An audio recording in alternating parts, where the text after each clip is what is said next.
Alright, y'all, today I will be doing a review of the Dasaita G13 for the 10th Gen Honda Accords. The installation was actually a breeze, easier than I thought.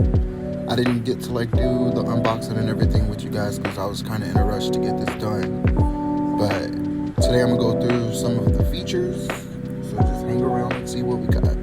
And before we continue, I also forgot to mention that it is a 12.3-inch car stereo. It is 1920 by 720 pixels, touchscreen with a Bluetooth of 5.0, 4G LTE, 5G Wi-Fi, radio, 6 gig RAM, and 64 gig ROM.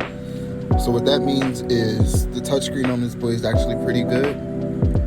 It's like no lagging in anything, as you can see.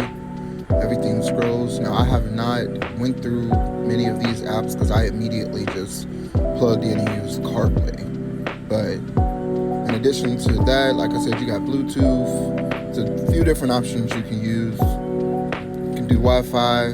Your volume control can be found here or on the steering wheel. So as you see,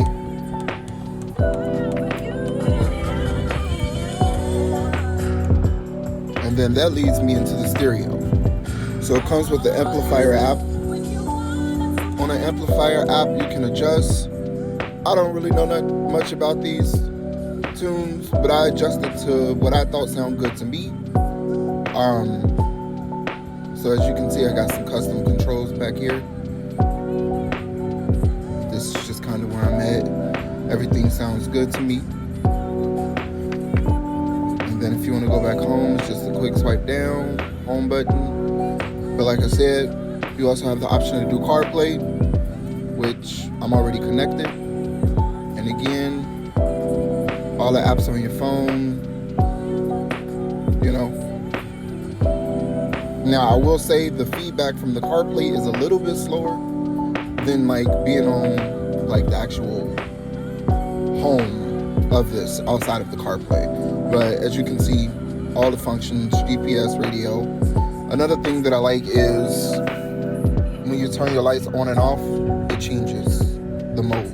So you go from night to day, which is the change of that. Another thing people were worried about was the reverse cam. I kept my factory OEM camera plugged. And one thing you'll notice is the music will stop when I go into reverse.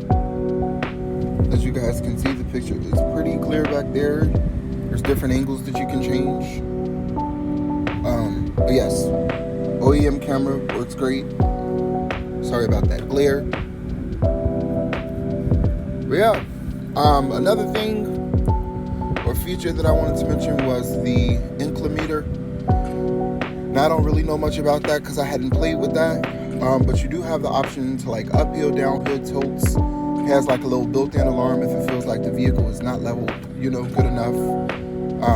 And all of those things. Actually don't even know how to get there. I think actually it's here. So I pressed that little button, sorry. It's here. But you got a built-in compass, and it just lets you know, how the vehicle is sitting. Up, down, side to side, tilt right, tilt left, uphill, downhill, like I said, all those good things.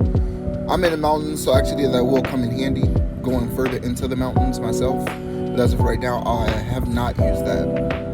You can also go into the Play Store. I am not connected to Wi-Fi, but I can do that real quick just to show you guys.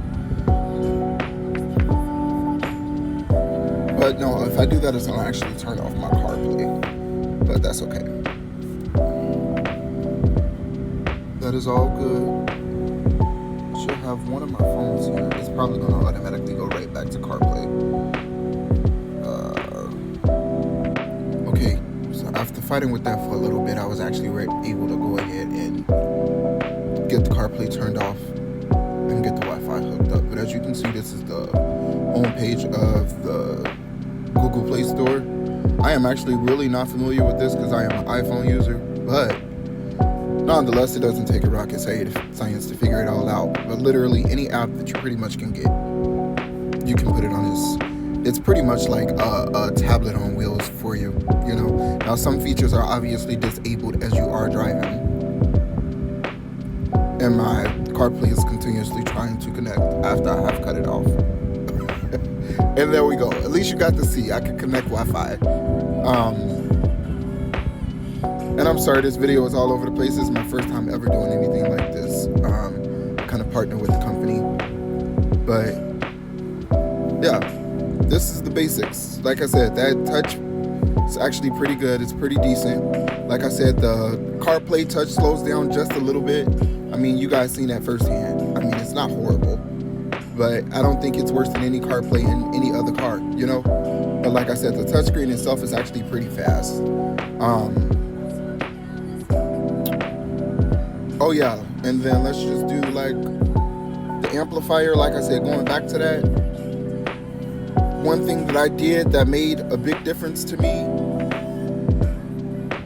was the loudness. I changed that, and I struggled a little bit at first, you know, but like I said, I'm just showing y'all how good that touchscreen is. Like, really no delay at all. But I'm gonna give y'all a second to listen. And with the volume, you can scroll down from here, control the volume on screen, or you can use the steering wheel like I mentioned. Take me where you wanna go, baby. As long as you're the driver, I'm your hitchhiker.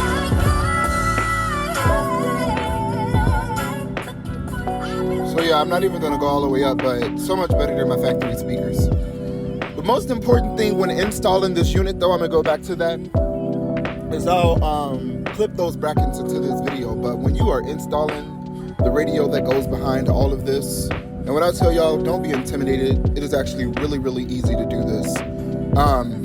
Just make sure that you use the brackets that are included inside of the radio. Do not use the screws that are included inside of the Dasaita radio. Do not use your OEM screws, because that will damage the Bluetooth module that is built in, because those screws are certain size and they shouldn't be any bigger. So it is very important to make sure that you use what is included inside of the packages. I mean, pretty much with that being said, it's like, again, a big change for me. I've been working with the manufacturers, and this can be installed on any model between 18 and 21. Now that is specific for Dasaita.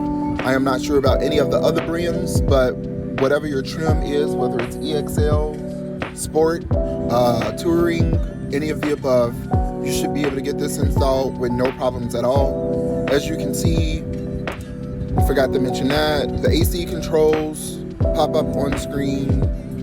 The door adjustments pop up on screen.